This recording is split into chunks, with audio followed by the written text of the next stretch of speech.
जब अनुपम मित्तल ने दोबारा इनसे इनका रेवेन्यू पूछा तो नंबर्स बदल गए। तो वो GHM लैब्स वाले इन्वेस्टर गियरहेड मोटर्स में इन्वेस्ट क्यों नहीं कर रहे? उनको इस डील में सब कुछ गड़बड़ लग रहा है। दोस्तों, शार्क टैंक इंडिया सीजन 2 के चौथे एपिसोड में गियरहेड मोटर्स नाम का एक स्टार्टअप आया था, जिनका ऑफर सुनने से पहले ही आधे शार्क्स आउट हो गए थे और अनुपम मित्तल ने तो इनको डांट भी लगाई थी। लेकिन फिर अचानक से ऐसा कुछ हुआ कि पीयूष भाई और अमन गुप्ता ने इन्हें 1 करोड़ रुपए का ऑफर दे दिया। तो दोस्तों, क्या था पूरा बवाल जानेंगे इस वीडियो में। लेकिन अगर आप चैनल पे नए हैं तो इस वीडियो को लाइक करके चैनल को सब्सक्राइब कर दो यार, कब तक अपन छोटे क्रिएटर रहेंगे। तो शार्क टैंक में आए निखिल और मेहर कृष्णा अपने स्टार्टअप गियरहेड मोटर्स के साथ। इनका स्टार्टअप इलेक्ट्रिक साइकिल्स और ट्राई साइकिल्स बनाता है 24,000 रुपए में, और इनकी साइकिल्स सिंगल चार्ज पे 60 किलोमीटर तक चलती हैं। शार्क टैंक में इनकी आस्क थी 75 लाख रुपए की अपनी कंपनी की 2% इक्विटी के लिए। सबसे पहले फाउंडर्स ने शार्क्स को अपना इंट्रोडक्शन दिया, अपने बारे में बताना शुरू किया कि कैसे 19 साल की उम्र में इन्होंने 2 करोड़ रुपए कमाए थे और फिर कैसे उस पैसे से इन्होंने ये इलेक्ट्रिक साइकिल्स का बिजनेस चालू किया। तो इस पे पीयूष भाई ने सवाल किया कि जब इनका साइकिल का बिजनेस था तो ये लोग ट्राई साइकिल्स में क्यों घुस गए। तो इस पे फाउंडर्स का कहना था कि शुरुआत इन्होंने इलेक्ट्रिक साइकिल्स बनाने से ही करी थी। लेकिन क्या हुआ, अचानक से एक दिन इनके पास एक दिव्यांगजन आए और उन्होंने इनसे एक इलेक्ट्रिक ट्राई साइकिल बनाने की रिक्वेस्ट करी। अब इस चीज को फाउंडर्स ने एक चैलेंज की तरीके से लिया और इन्होंने एक ट्राई साइकिल बना के उनको गिफ्ट कर दी। फिर कुछ ही दिनों बाद उनका वापस से कॉल आया। उन्होंने इन फाउंडर्स को बहुत ज्यादा शुक्रिया किया क्योंकि इन्हीं की ट्राई साइकिल की वजह से वो रोज सुबह न्यूज़पेपर और ब्रेड डिलीवर करने लगे और दिन का 300 रुपए कमाने लगे। तो ये चीज देखकर फाउंडर्स को बहुत ज्यादा इंस्पिरेशन मिला और उन्होंने ट्राई साइकिल बनाना भी चालू कर दी और अभी तक ये 1500 ट्राई साइकिल्स बना के गवर्नमेंट को बेच भी चुके हैं। अब यार, ये स्टोरी सुनते ही अपने पीयूष भाई ज़्यादा इमोशनल हो गए और बिना आगे कुछ सुने वो इनके स्टार्टअप में इन्वेस्ट करने को तैयार हो गए। फिर शार्क्स ने इनसे इनका रेवेन्यू पूछा तो इन्होंने 2021-22 में 4 करोड़ का रेवेन्यू किया था। पर फिर थोड़ी ही देर बाद जब अनुपम मित्तल ने दोबारा इनसे इनका रेवेन्यू पूछा तो नंबर्स बदल गए। इन्होंने बताया कि 2021-22 में इन्होंने सिर्फ 3 करोड़ का रेवेन्यू किया था और इस साल में ये अभी 1.5 करोड़ का रेवेन्यू कर चुके हैं और टोटल 4 करोड़ है। फिर शार्क्स ने इनकी साइकिल्स चला के देखी और शार्क्स को इनकी साइकिल बहुत ज्यादा पसंद आई। लेकिन एक मिनट, इलेक्ट्रिक साइकिल्स मांगी किसने? भाई, इंसान साइकिल तो इसीलिए खरीदता है ना ताकि उसकी एक्सरसाइज हो पाए, और ये लोग अगर उसमें भी मोटर और बैटरी लगा देंगे तो फायदा क्या?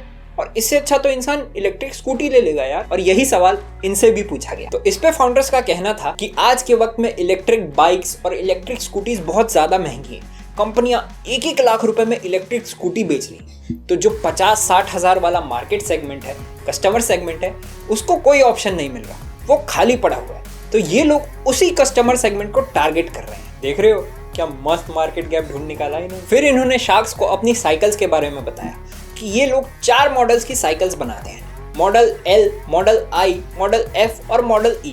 मॉडल L 24,000 रुपए से शुरू होता है, मॉडल I 28,000 की है, मॉडल F 34,000 की और मॉडल E 38,000 की। और ये लोग लिथियम आयन बैटरी का यूज करते हैं जिसे चार्ज होने में लगभग 2 से 3 घंटे लगते हैं। और बैटरी के ऊपर की जो एल्यूमिनियम केसिंग होती है, यानी बैटरी जिसके अंदर रखी जाती है, वो ये लोग खुद बनाते हैं और वो भी इंडिया में। अब दोस्तों, इसके बाद सारी गड़बड़ होनी शुरू हुई।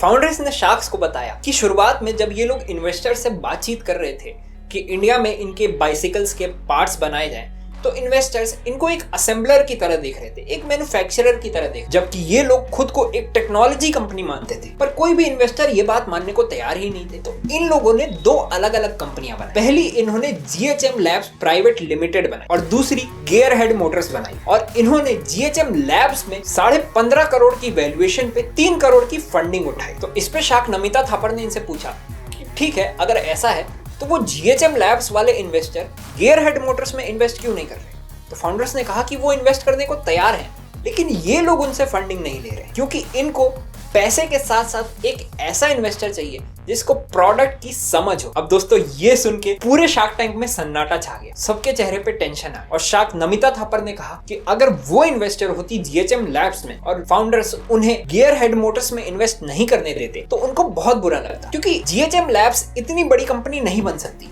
लेकिन गियरहेड मोटर्स बड़ी कंपनी बन सकती है। प्लस कल को फंडिंग लेने के बाद इन्होंने शार्क्स के साथ भी ऐसा ही किया, फिर क्या होगा? अब दोस्तों, यहाँ से मामला काफी ज्यादा बिगड़ने लगा और शार्क पीयूष बंसल और अमन गुप्ता ने इनसे कहा कि अगर इनको आज फंडिंग चाहिए शार्क से तो इन्हें दोनों कंपनीज को मर्ज करना पड़ेगा, वरना अगर ये बात नहीं मानते हैं शार्क्स की तो शार्क अनुपम मित्तल, पीयूष बंसल और अमन गुप्ता इस डील से आउट हैं बिना आगे एक भी शब्द सुने। अब दोस्तों ये सब सुन के फाउंडर्स की हालत खराब हो गई कि 3 शार्क्स आउट होने को तैयार हैं बिना ऑफर सुने। तो फाउंडर्स ने इनकी बात मान ली और इन्हें एक काउंटर ऑफर दिया। फाउंडर्स का कहना था कि ये लोग दोनों कंपनियां मर्ज करने को तैयार हैं, लेकिन इन्हें बदले में 1 करोड़ रुपए चाहिए और ये सिर्फ 3% की इक्विटी देंगे। जानता हूं दोस्तों आप क्या सोच रहे हैं, पहले तो ये लोग 75 लाख के बदले 2% इक्विटी दे रहे थे, अब 1 करोड़ के बदले 3% इक्विटी देने को तैयार है। सीधा 4 करोड़ से वैल्यूएशन गिरा ली, और वो भी खुद ही। भांग वांग खा के आए थे क्या ये?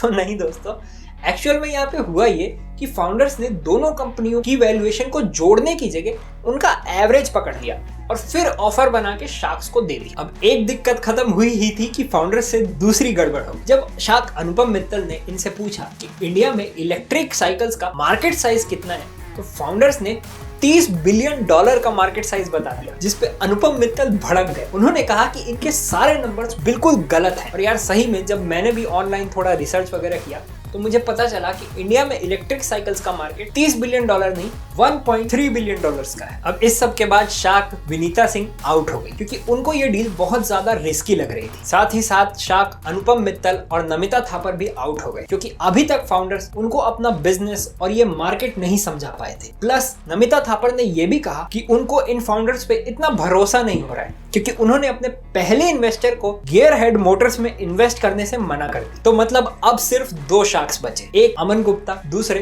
पीयूष बंसल। और अमन भैया ने तो सीधा सीधा बोल दिया उनको इस डील में सब कुछ गड़बड़ लग रहा है और अगर अगले 5 मिनट के अंदर फाउंडर्स उन्हें कन्विंस नहीं कर पाए तो वो भी इस डील से आउट हो जाएंगे। फिर फाउंडर्स ने सब कुछ क्लियर समझाया और अपनी गलती भी मानी कि इनको 2 अलग अलग कंपनियां नहीं बनानी चाहिए थी। इसके बाद शार्क अमन गुप्ता ने अपनी कंपनी का एग्जांपल देके सबको समझाया कि फाउंडर्स ऐसे ही होने चाहिए। एक अगर बहुत ज्यादा एनर्जेटिक है तो दूसरे को थोड़ा शांत होना चाहिए। एक बंदा अगर सेल्स और मार्केटिंग में बढ़िया है तो दूसरे को प्रोडक्ट की नॉलेज होनी चाहिए। तो जब तक मेहर कृष्णा निखिल भाई के साथ को फाउंडर हैं, अमन गुप्ता इनके साथ जुड़ने को तैयार है। और अमन गुप्ता और पीयूष बंसल का कंबाइंड ऑफर है 1 करोड़ रुपए के बदले 7.5% इक्विटी, लेकिन उसके लिए 2 शर्तें।